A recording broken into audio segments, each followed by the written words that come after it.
Jangan lupa like, komen, dan subscribe channel YouTube TVRI Bengkulu dan nyalakan lonceng notifikasinya.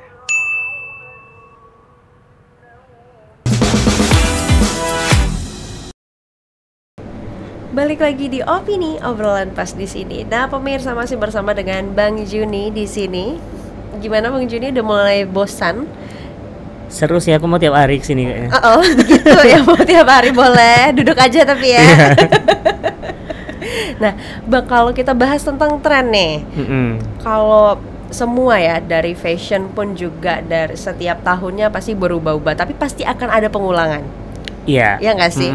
Nah, kalau di dunia videographer sendiri itu gimana trennya? Kalau untuk tahun ini kayaknya yang vintage gitu lebih keluar kayaknya, lebih diminati. Kayak ini sebenarnya berawal dari Alpha yang coba buat beda kalau untuk Bengkulu. Sebenarnya udah ada yang pakai dan udah banyak juga, cuman kayak yang lain tuh nggak berani. Bukan nggak berani sih, mungkin lebih ke ngejaga pasar aja kan, karena orang-orang Bengkulu sama-sama kita tahu kebanyakan itu pasar yang laku itu yang kayak warnanya terang gitu, terang, terus pokoknya berasa masuk surga lah kan. Pas lihat fotonya gitu kan, gitu ya. terang, silau rupanya, cantik lah menurut orang-orang kan. Nah itu kita di Alpha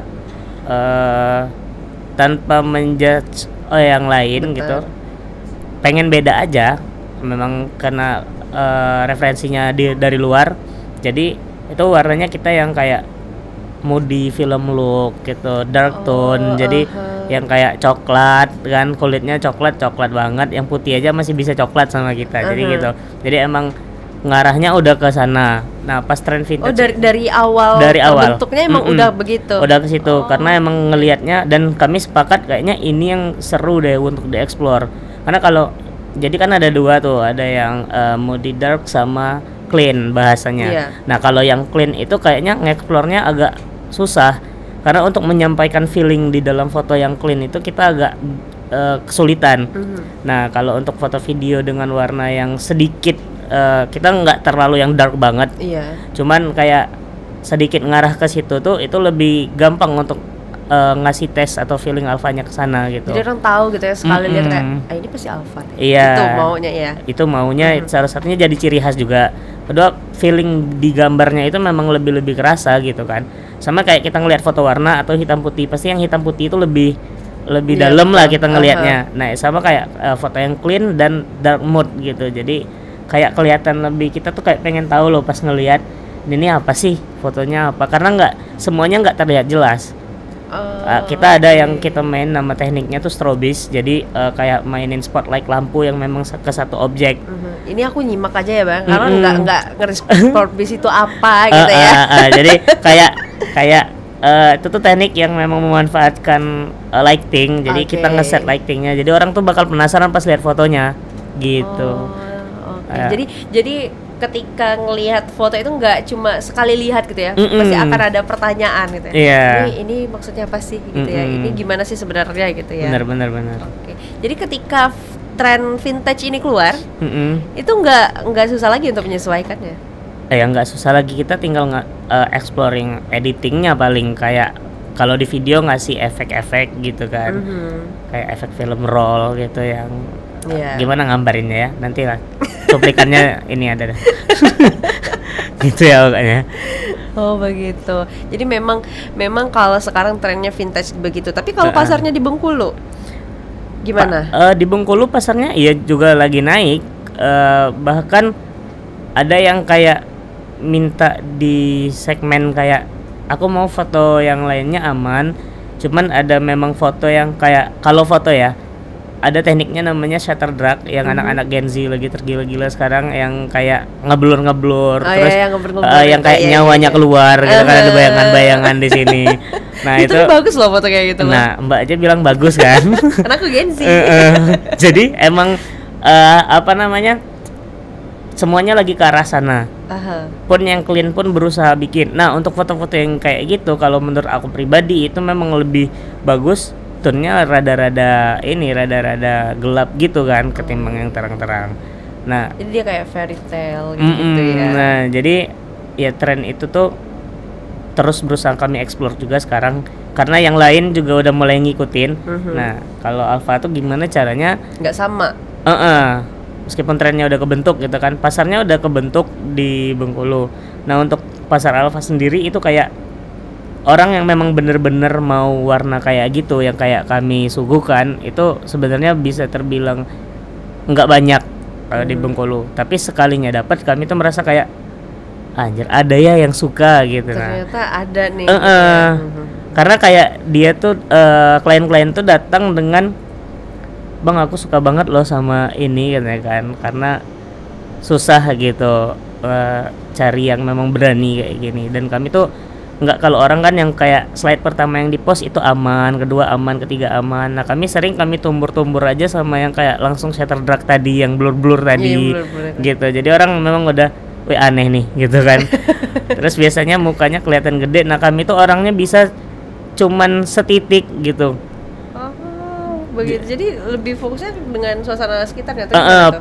Jadi pemandangannya kan gitu, terus view-nya, landscape-nya, terus orangnya ada cuman setitik. Jadi di situ kan orang bakal ngelihat fotonya berulang ya. Iya benar sih. Oh iya. Jadi ningkatin rasa penasaran gitu. Ini lagi ngapain sih? Oh begitu. Oh jadi tujuannya itu ya. Jadi biar orang lihat lagi gitu. Enggak cuma satu kali lihat aja gitu ya. Iya benar. Oh begitu. Oke masuk nih. Aku mulai paham nih. Nah kalau misalnya di wedding udah ada juga bang yang minta untuk kayak vintage begitu atau yang seperti abang bilang tadi agak dark begitu. Itu memang karakteristik weddingnya Alfa kayak gitu. Jadi jadi kalau orang-orang datang itu memang udah tahu gitu. Udah tahu tanpa harus dikasih tahu lagi. Nah kayak ada satu klien itu dia dari Kalimantan. Jauh ya? Jauh lumayan. Maksudnya itu ngunduh mantu suaminya orang sini kan. Nikahnya udah di sana. Terus pas di sini dia bilang waktu di Kalimantan itu dia nggak dapat foto yang estetik itu loh bang, katanya dia bilang sama kita kan. Terus kita bedah ini yang estetik ini gimana nih gitu. Oh jadi maksudnya yang kayak aku bilang tadi tuh loh, videonya juga mau dong bang ada selip-selipan itu katanya gitu. Oh ya udah kita eksekusi gitu kan. Jadi emang trennya tuh udah bahkan ada yang sampai request gitu untuk di wedding. Jadi enak juga ya kliennya, artinya udah tahu nih maunya seperti apa gitu. Ya kalau kita selalu untuk Alfa itu kita tekanin kliennya buat tahu maunya apa karena acara mereka. Betul. Kan hasil dokumentasi terbaik itu adalah dokumentasi yang menunjukkan seperti apa orang itu. Jadi nggak perlu jadi orang lain.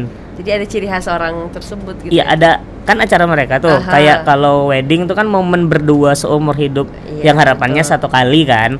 Nah jadi masa sih nggak ada tes dari pasangannya gitu. Jadi emang harus ada misal mereka orangnya kayak gimana, mereka sukanya foto yang kayak apa, itu kan kita harus terbentuk di sana gitu ya. Kita harus tahu semua dulu baru bisa kita eksekusi. Oke. Nah itu tapi pernah nggak sih kalau bahas mengenai permintaan klien nih sesuai apa yang mereka mau, pernah nggak dapet klien yang maunya ini agak lebih banyak gitu daripada seharusnya? Sering. Nah itu gimana tuh? Sampai kayak buat puyeng gitu abang dan juga tim. Kalau puyeng tuh pasti ya. Pasti. Maksudnya kerjaan. Ini puyeng kan? banget, yang buat puyeng banget gitu. Yang buat puyeng banget. Takut nih nyeritainnya nih ya. Ngapain kita sebut aja mawar. Oke. Enggak, jadi kalau untuk yang minta banyak banget tuh kalau di Alfa sebenarnya kalau mau minta banyak itu bisa, tapi budgetnya jelas nambah. Pasti seharusnya ya. Iya, kita make it simple semua lah. Makanya kita selalu ada hitam di atas putih dulu, kayak kita kasih ketentuannya kalau mau booking Alfa tuh kayak gini. Nah di luar ketentuan itu berarti ada additional yang harus dibayar gitu. Gitu. Udah jelas. Udah jelas ya? Semua. Karena ya untuk ini kita ngomongin dari segi bisnis ya. Kalau bisnis kan itu kita orang bayar untuk dapat sesuatu gitu kan, kayak kita beli apalah gitu kan. Nah itu tuh harus kita kasih batasan juga mereka dengan mereka bayar segini itu mereka dapatnya batas ini gitu. Nah kalau mereka mau dapat lebih otomatis itu lebih lagi gitu.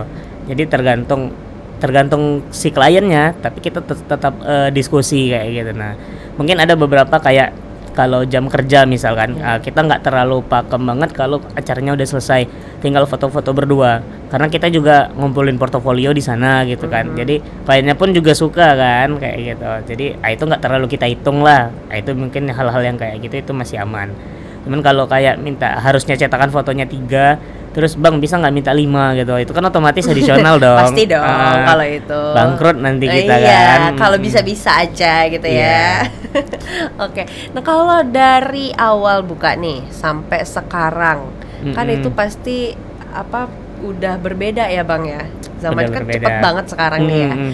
Nah itu gimana bang mengenai pasar dan juga sekarang kan udah banyak mengenai profesi serupa yang menggeluti. Iya. Itu gimana persaingannya mungkin? Kalau kita sih di Alfa nggak ada anggap persaingan ya, karena kita selalu memposisikan kita itu brand gitu. Brand itu harus punya ciri khas. Oh, oke. Jadi ya ciri khas itulah yang harus dibangun, terus dievaluasi, kemudian dikembangkan lagi untuk bikin ya brand itu hidup. Kalau kita nganggap persaingan dan sibuk sama ini bikin ini, yang ini bikin ini, Jadi kita nggak ini gimana? ya. Jadi malah kitanya stuck gitu. Betul. Kalau aku selalu punya pikiran kayak gitu. Kalau kita sibuk ngurusin hidup orang lain, hidup kita nggak akan kemana-mana. Luar. Quote lagi nih pemirsa. Waduh, banyak quotes hari ini ya. Apa saya tulis buku aja ya? Kayaknya bisa deh. Mendalami profesi sebelumnya ya. Ilmu sebelumnya. Bener juga. Kepikiran lagi saya. Kepikiran. Kan banyak kan. Ini nanti hitung-hitung bagi ya bang ya. Siap. Soalnya aku kan yang beri ide ya. Oke. Oke, berarti untuk tetap di profesi ini, tetap eksis di profesi ini, walaupun banyak juga yang menggeluti gitu ya bang ya. Kuncinya adalah tetap mempertahankan tes itu tadi. Iya, mempertahankan tes dan inovasi itu nggak menutup Inovasi. kemungkinan. Jadi harus terus ya, harus terus cari Iya referensi dong. begitu. Nah, selain ini kita bahas mengenai cari referensi itu gimana sih bang? Untuk ide-ide itu dapatnya dari mana? Apalagi kalau kayak misalnya setiap minggu, itu pasti udah cukup stuck nggak sih? Kadang ada sih fase itunya pasti ada ya. Nah, nanti itu kita bahas Oke, setelah jeda berikut ini. Untuk pemirsa jangan kemana-mana, tetaplah bersama kami di Opini Obrolan Pas di sini.